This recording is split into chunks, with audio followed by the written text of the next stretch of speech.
Welcome everyone.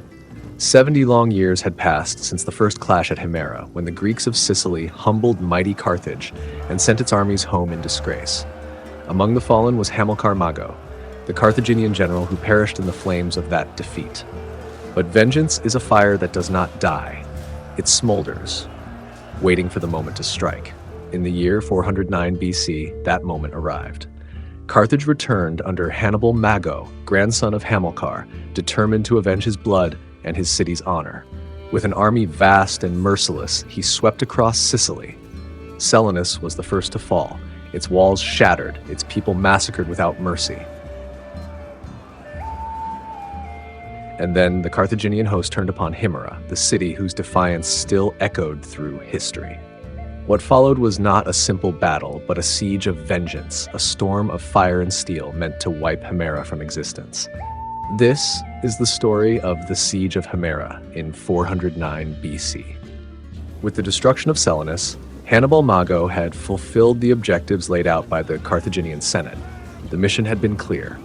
Answer Segesta's appeal for aid, punish Selinus for its aggression, and remove a dangerous Greek foothold from western Sicily. In just 9 days of brutal siege and slaughter, Hannibal achieved all that Carthage had demanded. Selinus was no more. Yet Hannibal was not satisfied. His gaze turned northward, toward Himera, the city that had humiliated Carthage in 480 BC, and where his grandfather Hamilcar had fallen in battle. Here lay his true purpose: vengeance. But Hannibal's campaign was not driven by blood alone. Strategically, the elimination of Himera would secure Carthaginian dominance in western Sicily, intimidate other Greek cities into submission, and weaken Syracuse, the leading power of the island. The Syracusans, recognizing the scale of the threat, began hastily preparing to defend Himera. After the destruction of Selinus, Hannibal swiftly advanced against Himera with his full force, joined along the way by a reported 20,000 Sicil and Siccan allies. The city of Himera stood on a hill rising 300 to 400 feet above the western bank of the river Himera. Its defenses were naturally strong. The northern, western, and eastern slopes were steep, while the southern side offered a more gradual ascent. Additional hills lay to the west and south of the settlement, shaping the battlefield.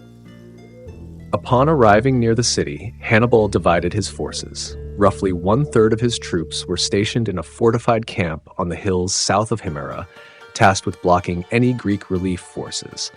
The remainder of the army, bolstered by thousands of native auxiliaries, moved to attack from the west. Diodorus claims that Hannibal invested the city, yet the events that followed suggest otherwise.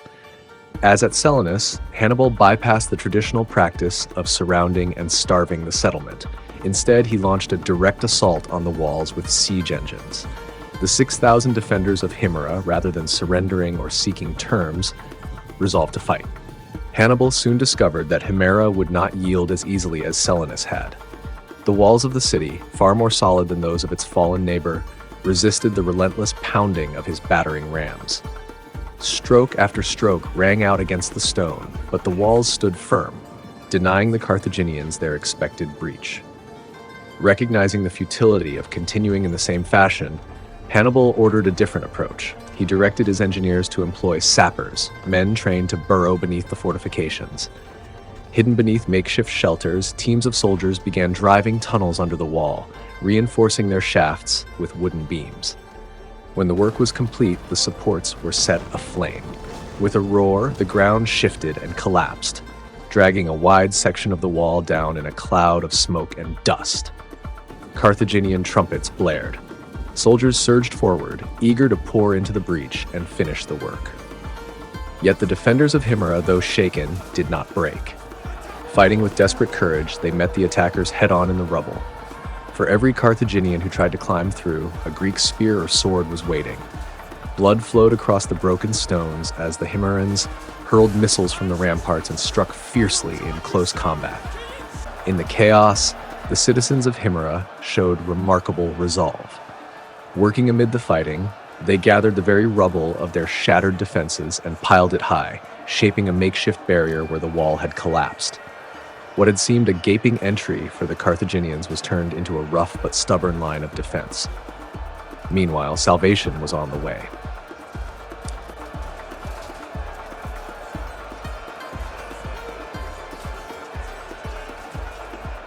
The Syracusans, under the command of General Diocles, marched with allied contingents to the city's aid.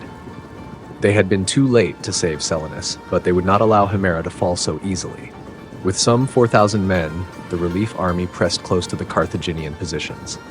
Hannibal, caught between fierce defenders within the city and the growing threat of reinforcements outside, was forced to call back his men. The assaults ceased, and the Carthaginian host withdrew to reorganize. For the moment, Himera had withstood the might of Carthage. The arrival of reinforcements dramatically changed the situation at Himera.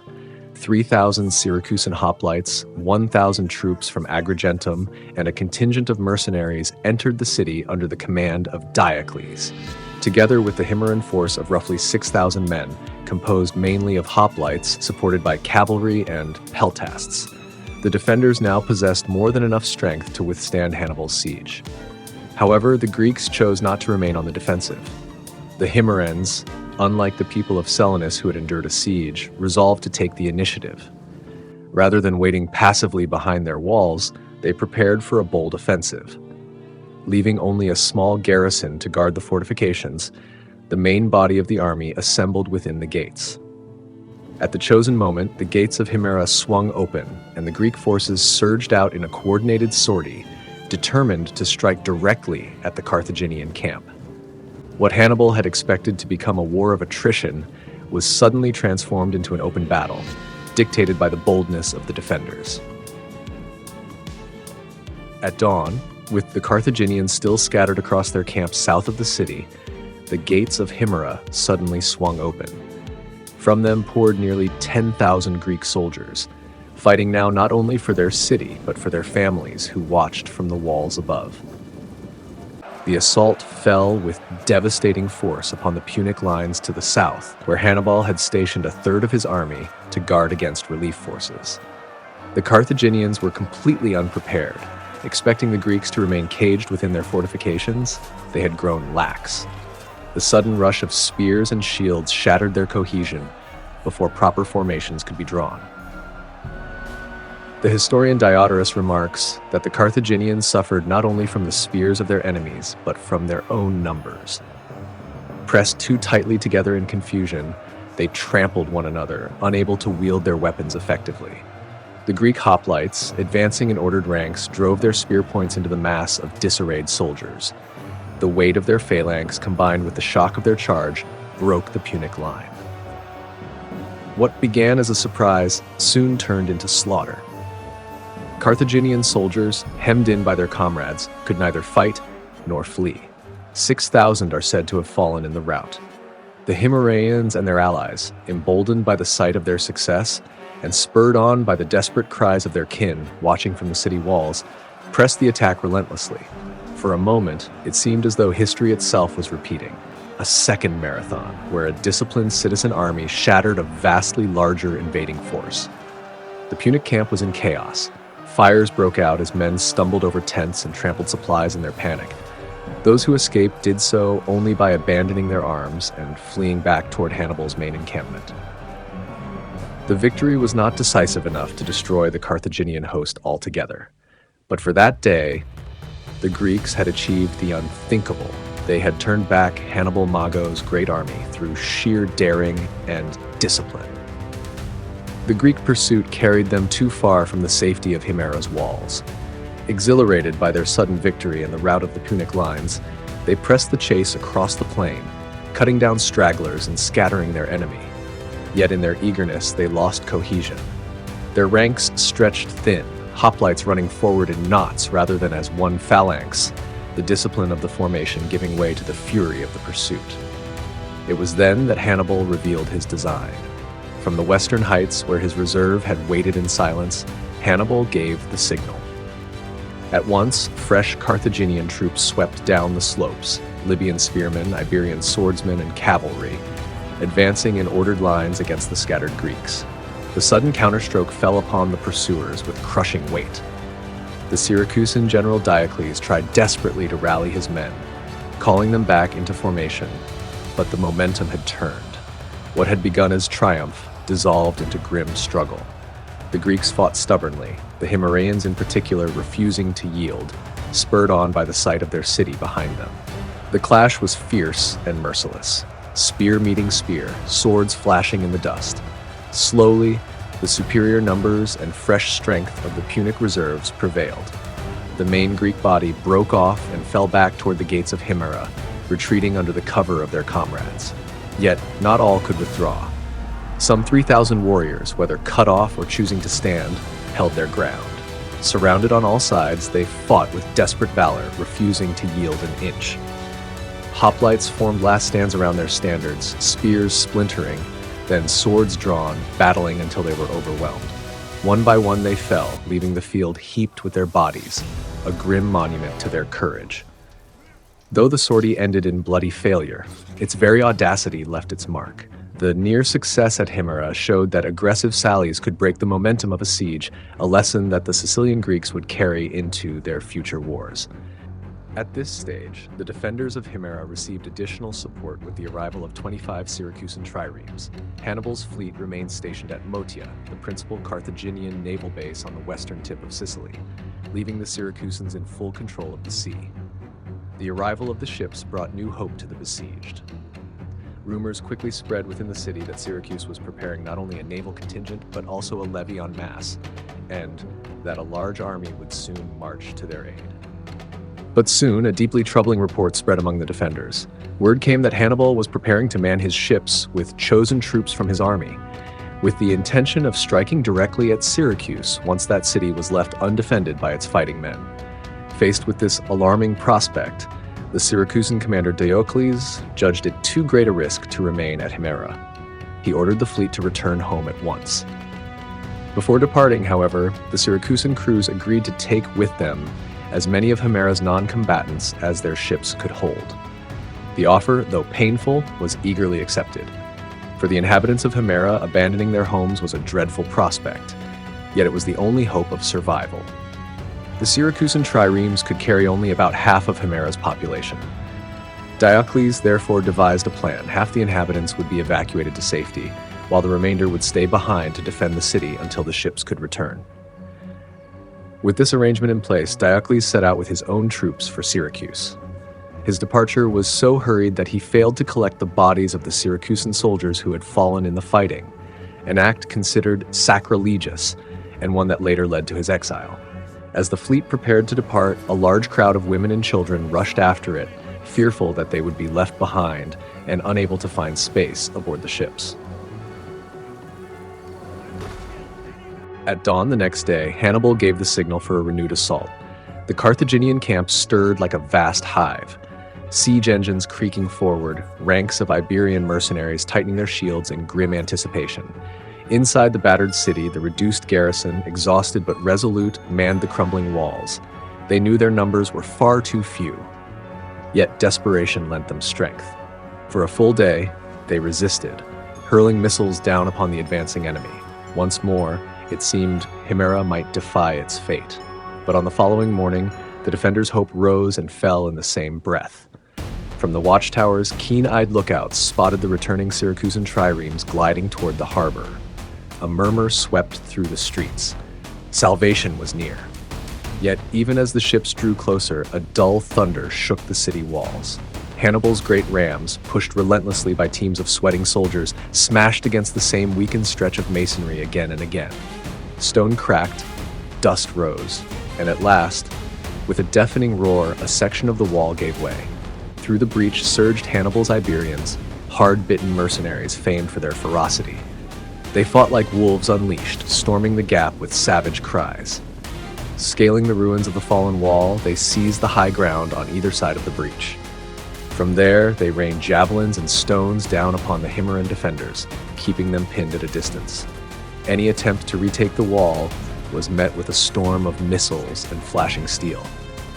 Behind the Iberians, the weight of the Punic host poured into the city. Libyans, Phoenicians, and allies from across the sea pressed forward in an unstoppable tide. The Himeraeans, already depleted by the earlier sortie and the departure of Diocles, were overwhelmed. Street by street, house by house, the Carthaginians advanced, cutting down all resistance in their path. The clash of bronze and the screams of the wounded echoed through the narrow alleys. By the time the Syracusan triremes reached the harbor, the Punic army was already inside the walls. The proud city of Himera, once defiant, had fallen. Its streets ran red with blood as Hannibal's men secured their prize, and those who had not escaped with the first evacuation were left to the merciless fate of conquest. With the city taken, Hannibal turned to his own grim purpose. A massacre began, yet simple slaughter was not his aim. The soldiers were given the plunder of Himera, while the women and children were reduced to slavery. Approximately 3,000 surviving men were gathered and led to the very place where Hamilcar, Hannibal's grandfather, had perished in 480 BC. There, they were mocked, tortured, and finally executed as a sacrificial offering to Hamilcar's spirit. After this vengeance was carried out, Hannibal ordered the systematic destruction of the city. The walls were torn down, the temples looted and set ablaze, and Himera was left a ruin. Unlike Selinus, whose remains still stand, the hill of Himera was emptied of life and never again rebuilt. However, discontent soon arose among the Italian mercenaries who had led much of the assault. They complained that Hannibal had mistreated them and that their share of pay and reward was inadequate. As a result, they were dismissed from service and later entered into the pay of the Greeks. The destruction of Selinus and Himera sent shockwaves throughout the other Greek cities of Sicily, as they feared that the same fate might soon befall them. Yet, for the moment, their anxiety was eased. Hannibal had achieved his objectives. He had avenged the Carthaginian defeat at Himera 70 years earlier, honored the memory of his grandfather Hamilcar, and vindicated his father's exile. Satisfied with this, he dismissed many of his mercenaries, allowed the native Sicilians who had joined his cause to return to their homes, and left behind only enough troops to secure the newly conquered territory. The remainder of his army, along with vast amounts of booty and trophies, he carried back to Carthage. There he was welcomed with the highest honors. In only a few weeks of campaigning, Hannibal had secured victories greater than any victories Carthage had ever achieved before, cementing his reputation as one of its most successful commanders. The Greek response to the sack of Himera was unexpectedly limited, even though the conflict was far from concluded. Syracuse focused on expanding its fleet, while Agrigentum strengthened its army, yet no united action was taken against Carthage or its strongholds in western Sicily. In the years that followed, the Syracusan general Hermocrates turned the memory of Himera into a rallying point. Around 407 BC, he established a base at Selinus and launched raids against Motia and Panormus. This provoked a powerful Punic counteroffensive, and by 405 BC, nearly all of Sicily had fallen under Carthaginian domination. That, however, is a story for another day.